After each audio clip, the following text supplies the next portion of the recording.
महाराष्ट्र के महाराष्ट्र के लोकसभा चुनाव में महाराष्ट्र विकास आघाड़ी को 31 सीटें मिली हैं।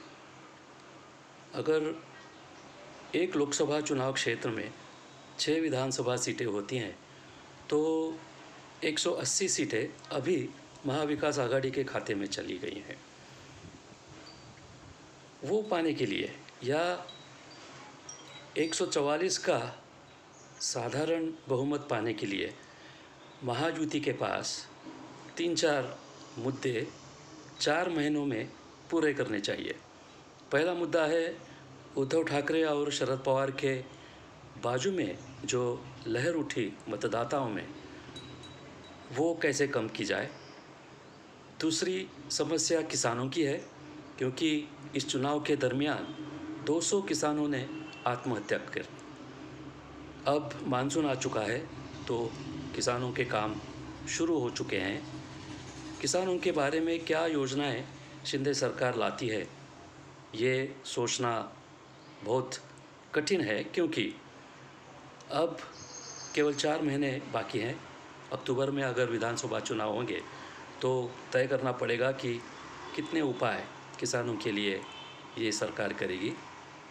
दूसरा, युवाओं का बेरोज़गारी का जो प्रश्न है, उसके बारे में जल्दी से जल्दी अगर शिंदे सरकार कुछ कर पाए तो वो शायद 120 विधानसभा क्षेत्रों में जीत सकती है। नहीं तो उसका बुरा हाल है, क्योंकि युवा मतदाताओं ने बहुत ही गुस्सा शिंदे सरकार पे निकाला है। तीसरी, भ्रष्टाचार और गुनहगारी बहुत ही यानी अत्यंत ही बढ़ चुकी है। सारे के सारे अखबार एक एक पन्ने की जगह भ्रष्टाचार और गुनहगारी की वार्ताएं से लबालब दिखते हैं।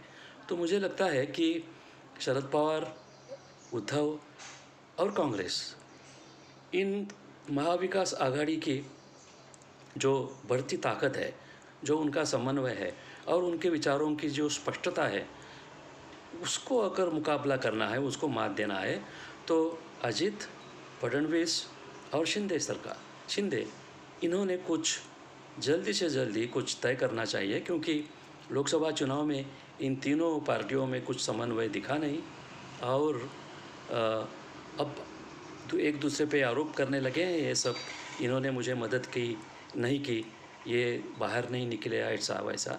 और फडणवीस ने भी अपने इस्तीफे की घोषणा कर दिया है। हालांकि इस्तीफा वापस ले लिया है, लेकिन वैसा वो राजनीति और ऐसी चालाकियाँ तो चलती रहती है। इसके बावजूद अगर जल्दी से जल्दी कुछ वो काम करते हैं किसानों के लिए, युवाओं के लिए, महिलाओं के लिए, दलित आदिवासियों के लिए, तो ही उनका टिकना सहज लगता है। अन्यथा शरद पवार, उद्धव और कांग्रेस के जो मनमिलन है, जो उनका समन्वय है, उनके सामने ये महायुति टिकना मुझे बहुत मुश्किल लगता है।